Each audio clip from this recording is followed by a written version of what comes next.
Une trentaine de députés ivoiriens, désormais outillés pour évaluer toutes les politiques de développement mises en place par les gouvernants. La formation a porté spécifiquement sur les questions de genre, de droits de l'homme et d'autonomisation des femmes. Sur l'évaluation, c'est une culture qui doit désormais s'installer dans toutes nos institutions, dans tous nos services, mais surtout au niveau des parlements et de la société civile pour que les citoyens réclament, revendiquent et obtiennent des preuves probantes de l'efficacité des politiques publiques. Que chacun apprenne désormais que nous devons nous évaluer, nous auto-évaluer et évaluer les pouvoirs publics. Les parlementaires sont légitimement identifiés comme acteurs du développement des États. Investis de la mission de représentants du peuple, ils entendent veiller à la redevabilité dans la gouvernance publique, le devoir de rendre compte au peuple. Évaluer, c'est comprendre. Et dans l'action que nous avons à mener au niveau du Parlement, nous utilisons très souvent l'évaluation. Donc, venir à un renforcement des capacités, c'est nous armer pour mieux faire notre travail de parlementaire. Nous sommes dans notre rôle. À partir du moment où la Constitution, la nouvelle Constitution nous a donné ce rôle-là, de faire cette évaluation, je crois que nous sommes à ce séminaire pour nous approprier les méthodes et outils nous permettant de faire ce contrôle et cette évaluation des politiques publiques. Avec l'utilisation des données mises à leur disposition, les parlementaires vont contrôler les politiques de développement, mais aussi participer à leur élaboration.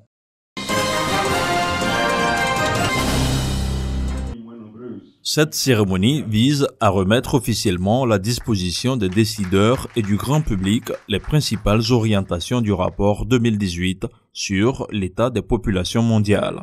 Le document présente l'évolution des pays selon le taux de fécondité, l'examen des obstacles aux droits en matière de procréation et les décisions attendues des pouvoirs publics.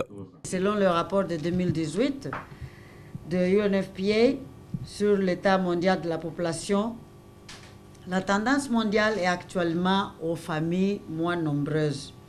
Désormais, il est admis que les investissements en faveur des droits en matière de la santé et de la reproduction sont essentiels à la réussite de l'agenda pour le développement durable. La ministre du Plan et du Développement a dressé le bilan des études effectuées pour cette année.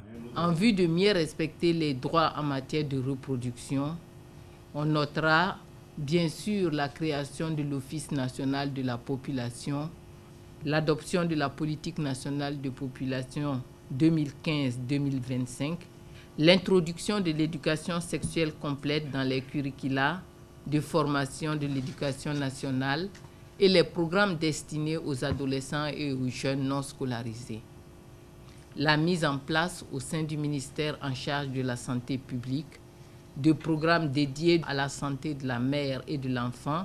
Enfin, l'allocation d'importantes ressources destinées à permettre un large accès des populations aux moyens de contraception. Pour les représentants du Fonds des Nations Unies pour la population en Côte d'Ivoire, des efforts restent à faire pour l'atteinte des objectifs et pour la réalisation du développement durable à l'horizon 2020.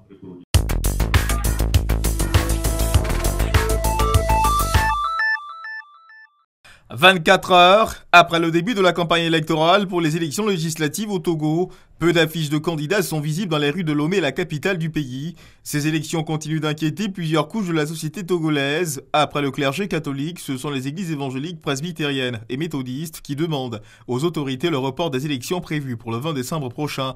Elles appellent le gouvernement et l'opposition au dialogue pour la paix dans le pays. C'est à Goma, capitale du Nord Kivu, que le duo Félix Tshisekedi-Vital Kamerhe a choisi pour lancer sa campagne dans l'intérieur du pays. Pour la prochaine présidentielle en République démocratique du Congo, le choix de cette localité n'est pas en fait du hasard, car la région du Nord Kivu représente près de 10% de l'électorat du pays, mais aussi et surtout une terre de prédilection pour Vital Kamerhe. L'occasion pour les deux opposants d'afficher leur unité dans l'espoir que les électeurs de Vital Kamerhe se reportent sur Félix Tshisekedi, aussi de tenter de faire oublier leur dissidence de l'accord de Genève, incomprise par certains. Face à la crise déclenchée par le mouvement des Gilets jaunes, le gouvernement français a annoncé hier la suspension d'une hausse contestée des taxes sur les carburants. Les annonces du gouvernement pourraient ne pas suffire à calmer la colère des contestataires qui annoncent une nouvelle manifestation pour samedi.